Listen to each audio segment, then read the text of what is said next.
Hi, today's video is about how to cut an autistic boy's hair. I'm going to give you 5 tips to manage sensory overload during a haircut.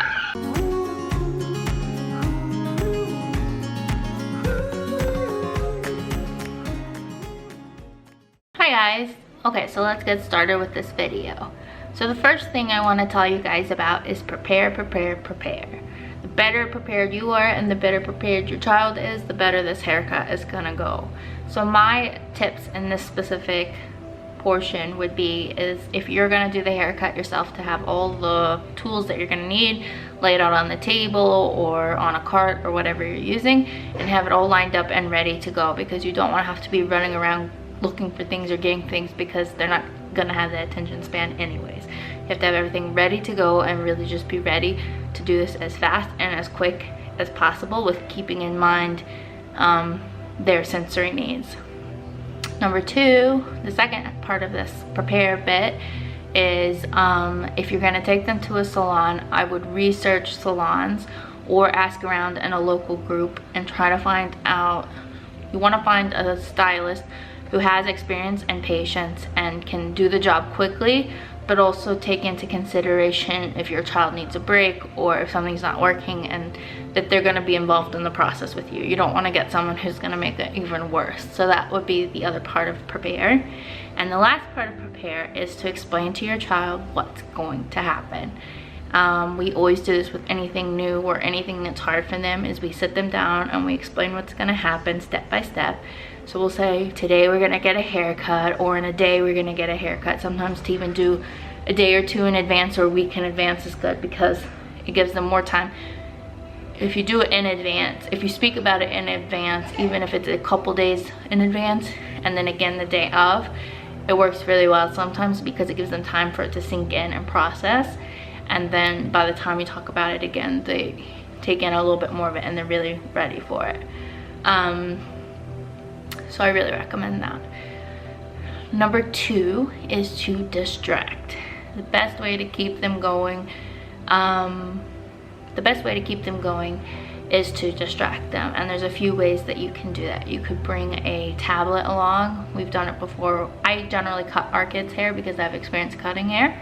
So for us, generally we do it at home. We usually don't take them somewhere, but some of the tips that we do at home is I'll let them hold a tablet, or I'll put them in front of the TV and I'll cut their hair while they're watching TV, because it really keeps them like hyper focused. That it's a lot easier because they're not moving around and getting upset, and they're not paying as much attention to the other noises because their focus is elsewhere. So that's a really good tip. Another one, it could be like if you're out and you're going to a salon, you could take a phone. If you don't have a tablet, just have like a TV show or cartoon on your phone that they like to watch. Another could be like a comfort toy, like a cuddle toy or a blanket. Maybe that just makes them feel better. And 2 other tricks I have is, if your child is really sensitive to noise, then I would suggest taking like the little wax earplugs and putting a piece in their ear, because then that way it will mute the noise. It won't be as loud and as annoying to them, because obviously to put a full headset ear defender on would not really work. I mean, you could maybe do the back of the head and then take them off, but honestly I don't think it's going to work too well, because it's just very chunky and bulky. So I would say get those little wax ones that you can get in your local pharmacy type store. So to distract, I would say earplugs could be your best friend. They'll help mute the noise a little bit. You could get the foam ones, you could get the wax ones, but I don't recommend using the ear defenders because they're just too big and bulky for it to work with a haircut. And another trick that you could do is to bring one of their favorite snacks, but something small that you can give them in little bits and pieces. So as they start to get restless, you could give them a little bit and then like string it out through the session of them getting their haircut, so they're constantly getting like a little reward through the haircut. Number 3 is to communicate. Communication is so important with kids on the spectrum. Even if you feel like they're not understanding, they are understanding on some level.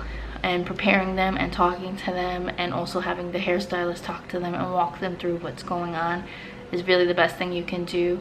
A lot of times, you know, if you can show them the spritz bottle, this hair water bottle, and spray a little bit, or show them the clippers and turn it on and off, and maybe let them hold it and turn it on and off. Just them getting to have like a sense of control in the situation makes it a lot easier. And also if they just know what their noises are going to be, it makes it a lot easier. So that's the number 3. And then also with communication comes praise.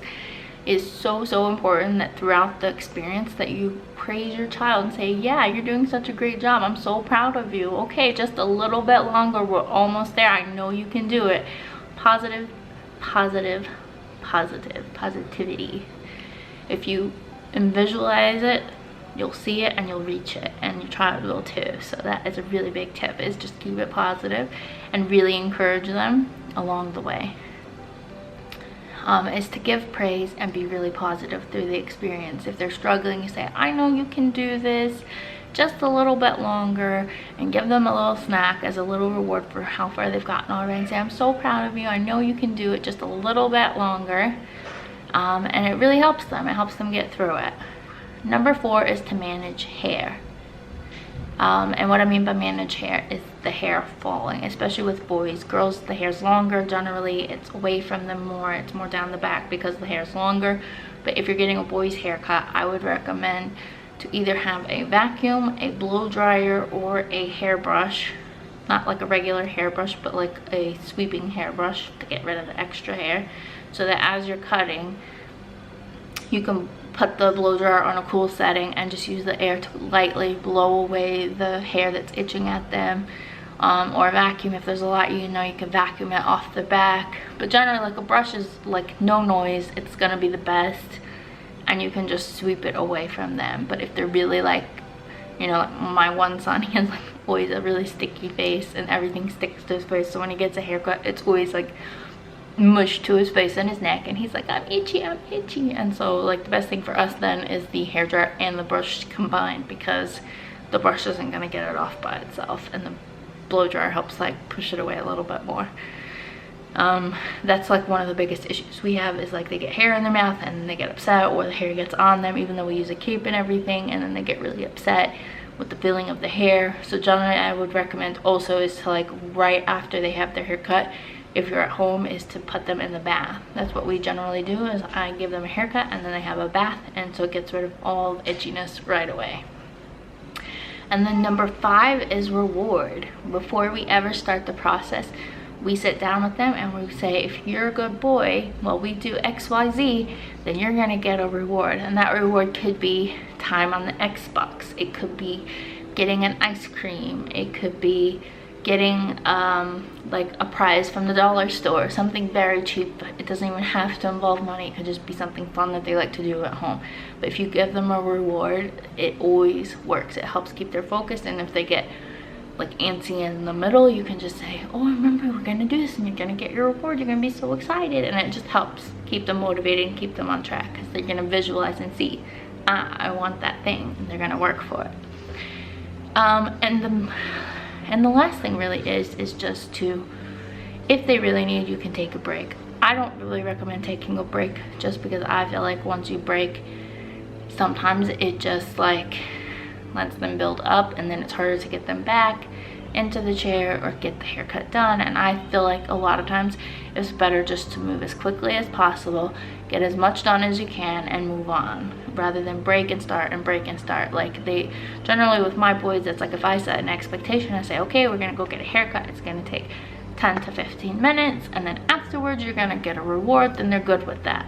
But then when it starts to feel long and tedious, where they're getting annoyed with the sensory of it, of like the noise or the hair or anything going on with it, then it's like really hard, and you just have to encourage them and rush through. And there's times where it's like I'll do a more basic haircut on them, and they'll just get like a 1-length trim all over, because they can't take sitting there for a full-length haircut. And when they're doing better, I'll do, you know, different, I will do like a more blended, faded out haircut that takes more time. But it really just depends on their patience level that day and what they're willing to deal with, so just keep that in mind too. Sometimes you just have to go with a simple haircut and it gets the job done. And just getting through the experience once is a good thing in and of itself, because every time that they do it and they succeed at it, it's going to be even better the next time. And like my boys, they were horrible with getting haircuts in the beginning, but like I've worked with them and I've been patient with them and I trained them, and now it's like they might complain and the things bother them, but we can get it done and we get it knocked out in like 10 to 15 minutes and they're happy and they know what to expect, and it's not too bad. So I hope that these tips and tricks can help you guys in either getting a haircut at a salon or at home. If there's any other videos you would like me to do about haircuts in general, maybe for girls even, let me know and I'd be happy to do one. I do have 2 girls, so I could do a girls haircut video. Don't forget to give this video a thumbs up. Question of the day: how do you guys normally get your haircut? Do you do it at home or do you go to the salon? Be sure to let me know below. Can't wait to see your answers. Bye.